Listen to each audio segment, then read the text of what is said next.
This is Autoline Daily, the show dedicated to enthusiasts of the global automotive industry.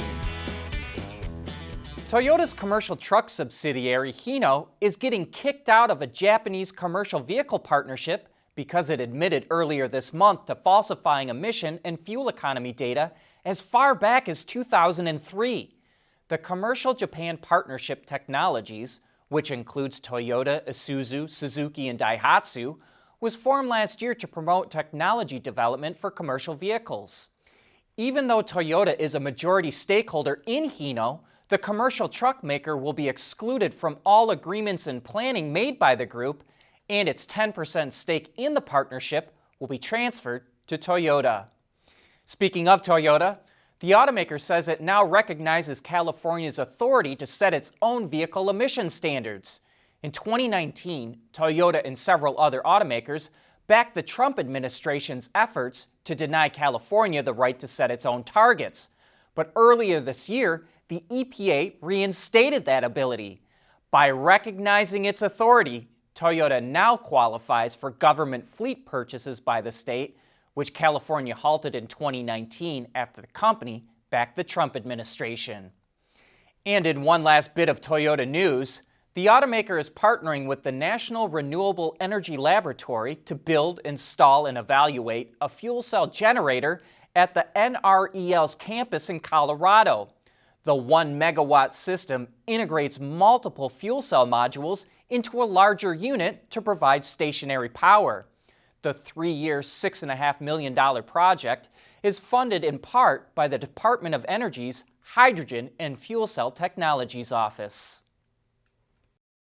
With global reach across 3 continents, Teijin Automotive Technologies make vehicles lighter, safer, and more eco-friendly.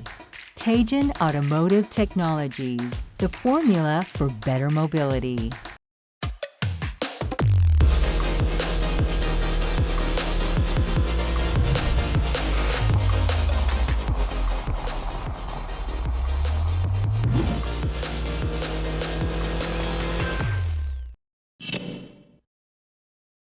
Mercedes is taking old tires and turning them into door handles. It's teamed up with BASF and another company called Pyrum Innovations to first break down scrap tires into a type of oil, which is then combined with biomethane from agricultural waste to create a virgin plastic. Not only does this reduce the use of fossil fuels, but also the plastic's carbon footprint, and it's said to have the same characteristics as plastics made from crude oil. Starting this year, Mercedes will use this new plastic to make door handles for the S-Class and EQE, as well as for a crash absorption material on the front end of the S-Class. It will also look for other applications as it attempts to increase the average use of recycled materials in its fleet to 40% by 2030. Say goodbye to the Ford Transit Connect if you live in the U.S. Automotive News reports that it will stop selling the small van at the end of next year due to poor sales. They fell 25% last year and are down an additional 15% through July. Ford also shelved plans to build the Transit Connect's next-gen model in Mexico. With more and more people wanting to experience the great outdoors, Renault is showing off a cool camper van with an even funnier name. The Hippie Caviar Motel is based on the electric version of its Kangoo van and is meant to be like a mobile base camp.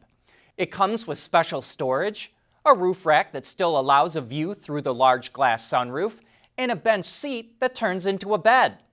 Last year, Renault showed off a similar-ish model based on its traffic van, which then turned into a version that you can now order from its catalog. So maybe the same thing will happen with this van.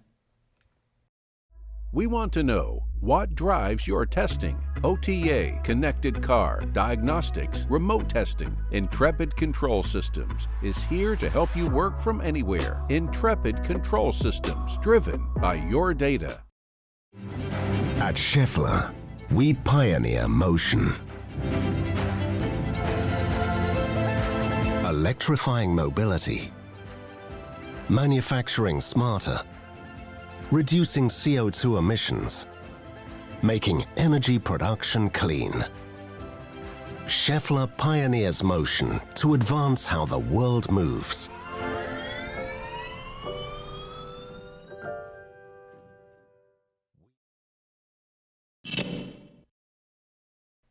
Earlier this month, we reported that Mazda wants to reduce its reliance on parts made in China because COVID lockdowns cost the automaker $145 million in its most recent quarter.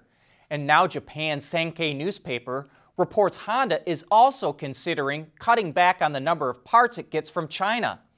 It wants to keep its supply base in China for vehicles produced in the country, but could build a separate supply chain for vehicles built outside of China.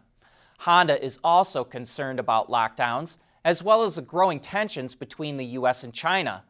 But the automaker is fairly reliant on China, which accounts for nearly 40% of its car production. Yesterday, we reported that Volkswagen is taking stakes in Canadian mines and mine operators to secure the raw materials it needs to build EV batteries and electric motors. Well, it's not the only German automaker making that deal. Both VW and Mercedes-Benz signed separate memorandums of understandings with the Canadian government to get the raw materials they need for electric vehicles. Canada is an attractive source because it pretty much has all the materials needed for EV batteries and motors. Well, that didn't take long. Only 2 weeks after signing a purchase order for 4,500 vehicles, Canoo and Walmart have started real-world trials of its electric delivery van. They were deployed in Texas for a week, making at-home deliveries, including refrigerated items, groceries, and other merchandise. The two companies will use these trials to finalize the configuration of the vehicles Canoo delivers to Walmart. But that wraps up today's show. Thanks for watching, and please join us again tomorrow.